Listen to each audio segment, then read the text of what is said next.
दोस्तों, गजा में जो हालात हैं वो आप यकीन मानिए कि दुनिया तक ये बहुत कम पहुंच पा रही है। हकीकी तस्वीर बहुत कम पहुंच पा रही है, क्योंकि इतने बड़े इश्तिहार, इतनी बड़ी उसकी पब्लिसिटी हुई थी कि गजा में इस्राएली जंग थम गई है, सीज फायर हो गया है, डोनाल्ड ट्रंप ने सीज फायर करवा दिया है और अरब ममालिक, मिस्र और कई ऐसे यूरोपियन कंट्रीज के लोग शामिल हैं। लेकिन हालात बिल्कुल उसके बरक्स हैं, बिल्कुल उलट। कहा कुछ जा रहा है, किया कुछ जा रहा है, बताया कुछ जा रहा है, जमीन पर कार्रवाई अंजाम कुछ और दी जा रही है। आपको बता दें कि गजा की सरहदी गुजरगाह रफा को, यानी रफा एक क्रॉसिंग का नाम है जहां से मिस्र की तरफ से आप गुजरकर गजा में दाखिल होते हैं, तो रफा क्रॉसिंग को एक तरफा खोलने के सेहूनी ऐलान पर, सेहूनी यानी जो यहूदी या फिर यूं कह लें कि इसराइली ऐलान पर अरब इस्लामी ममालिक का शदीद एहतजाज सामने आया है। जबकि तय क्या हुआ था, क्यों एहतजाज सामने आया? तय यह हुआ था सीज फायर के जो अग्रीमेंट्स की जो पॉइंट्स थे, जो शिक थी, उस पर यह तय हुआ था कि रफा क्रॉसिंग को दो तरफा खोला जाएगा, यानी कि गजा के लोग भी मिस्र की तरफ जाना चाहे तो जा सकते हैं या गजा से बाहर जा सकते हैं।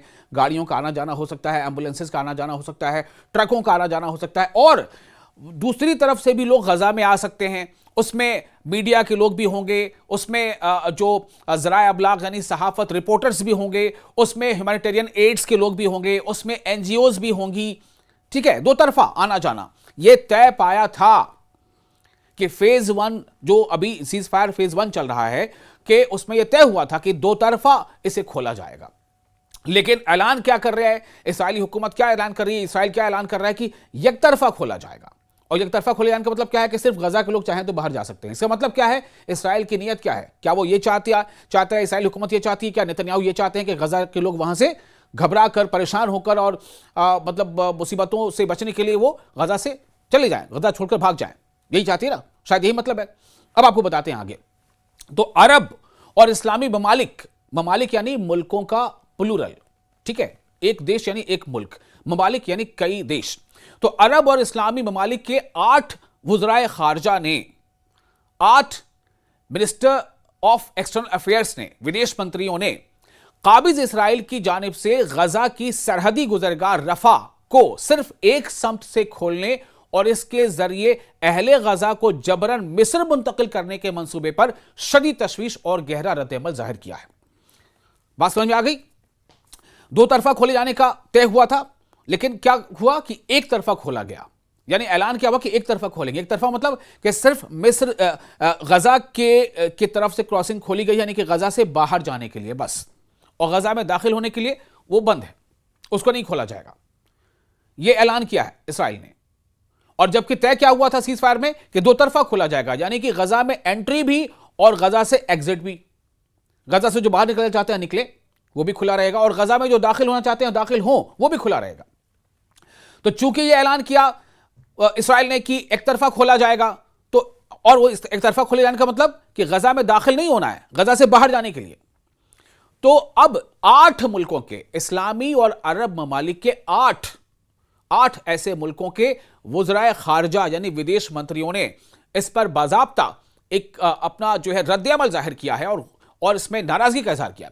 मुश्तरका बयान यानी जॉइंट स्टेटमेंट में मिस्र, उर्दन यानी जॉर्डन, मिस्र को क्या कहते हैं? इजिप्ट, ठीक है, मिस्र यानी इजिप्ट, उर्दन यानी जॉर्डन, और अमारात यानी यूएई, जिसे हम कहते हैं United Arab Emirates, Indonesia, Pakistan, तुर्की जिसको टर्की भी कहते हैं, सब नया नाम तुर्की है, तो तुर्की, सऊदी अरब और कतर, ये हो गए ना 8। फिर से सुन लीजिए, 8 ममालिक, 8 मुल्क, इसमें अरब कंट्रीज भी हैं, इस्लामिक कंट्रीज भी। कौन कौन से हैं? मिस्र यानी इजिप्ट, उर्दन यानी जॉर्डन, अमारात यानी यूएई, इंडोनेशिया, पाकिस्तान, तुर्की, सऊदी अरब और कतर के वुज़राए खारजा ने वाज़ेह किया है। इन तमाम देशों के विदेश मंत्रियों ने इस बात को बिल्कुल स्पष्ट कर दिया है कि फिलिस्तीनी अवाम की जबरी बेदखली किसी भी सूरत काबिल कबूल नहीं है। ठीक है ना? यानी कि आप एक तरफा उसको खोलना चाहते हो कि फिलिस्तीन से या गजा से जो बाहर जाना चाहे जाए, तो इसका मतलब क्या है कि इसराइल ये चाहता है कि फिलिस्तीन में सीज फायर के बावजूद वहां पर बमबारी हो रही है, इसराइली फौजी जो है वो लोगों को परेशान कर रहे हैं, मार रहे हैं, घरों को तोड़ रहे हैं, बुलडोजर चला रहे हैं और टैंक चला रहे हैं। तो मतलब उनकी कोशिश कहीं ना कहीं ये है कि एक तरफा रफ क्रॉसिंग खोल दो ताकि इन ज्यादतियों से, इन अत्याचार से, इन हमलों से परेशान होकर के फिलिस्तीनी जो बाहर जाना चाहे वो चले जाए, वो मिस्र में चले जाए और इलाका खाली हो जाए। तो ये मंशा समझ चुके हैं ये लोग। ये 8 देशों के जो वज़राए खारजा हैं, जो विदेश मंत्री, उन्होंने जॉइंट स्टेटमेंट जारी किया है। उन्होंने कहा है, वज़राए खारजा ने जोर दिया है कि अमेरिकी सदर डोनाल्ड ट्रंप के उस मंसूबे में जिसमें सरहदी गुजरगाह रफा को दोनों सिमतों से, दोनों जानिब से आने के लिए भी और जाने के लिए भी दोनों सिमतों से खोलने की शिक यानी कंडीशन, शर्त शामिल थी, उस पर मुकम्मल और मौसर अमल दरामद जरूरी है। वज़राए खारजा यानी विदेश मंत्रियों ने मुतालबा किया है, यह डिमांड रखी है कि गजा के शहरियों की आजादाना आमदोरफ्त को यकीनी बनाया जाए। आमदोरफ्त यानी वो आना चाहते हैं आए, जाना चाहते हैं जाएं, आमदोरफ्त दोनों, आना भी जाना भी, उसको सुनिश्चित किया जाए, यकीनी बना जाए और किसी फिलिस्तीनी को जबरदस्ती इलाके से बाहर निकलने पर मजबूर न किया जाए। उनका कहना था कि जरूरी है कि ऐसे हालात पैदा किए जाएं जिनके तहत अहले गजा अपनी ही सरजमीन पर रहते हुए अपने वतन की तामीर और तरक्की में अमली किरदार अदा कर सकें, यानी खुद भी उसमें अपना कंट्रीब्यूशन दें अपनी ही जमीन पर रहते हुए। ये इक़दामात खित्ते में देर पा यानी लॉन्ग टाइम के लिए स्टेबिलिटी, इस्तेहकाम की बहाली और फिलिस्तीनी अवाम की इंसानी सूरत हाल बेहतर बनाने की एक जामे यानी ठोस स्ट्रैटेजी का हिस्सा हैं, हिकमत अमली का हिस्सा हैं। विदेश मंत्रियों ने इस बात पर भी जोर दिया कि ट्रंप प्लान के तमाम जो शर्तें हैं, जो कंडीशंस हैं, तमाम नुकात पर बिला ताखीर और पूरी जिम्मेदारी के साथ पेशरफ्त हो ताकि खित्ते में अमन, सिक्योरिटी और पायदार इस्तेहकाम के इम्कानात मजबूत किए जा सके। आपको याद होगा, अगर आपने मेरा पिछला वीडियो देखा होगा, मैंने उसमें कहा था कि हमास ने यह अपील की थी उन तमाम मुल्कों से जो इस अकॉर्ड में शामिल थे, चाहे वो इस्लामी कंट्रीज हों, चाहे वो मुस्लिम मुल्क हों, अरब मुल्क हों, चाहे वो यूरोपियन कंट्रीज हों। हमास ने ये अपील की थी तो तमाम ऐसे मुल्कों से जो इस अकॉर्ड में, जो मिस्र के शर्म शेख शहर में हुई थी, कि इसराइल पर इस बात के लिए दबाव बनाया जाए कि वो सीज फायर में जो मुआहिदा, जो अग्रीमेंट हुआ था, उनकी शर्तों पर इसराइल अमल करे, चूंकि वो कर नहीं रहा है, अमल भी नहीं कर रहा है पूरे के पूरे और सीज फायर के वायलेशन भी कर रहा है।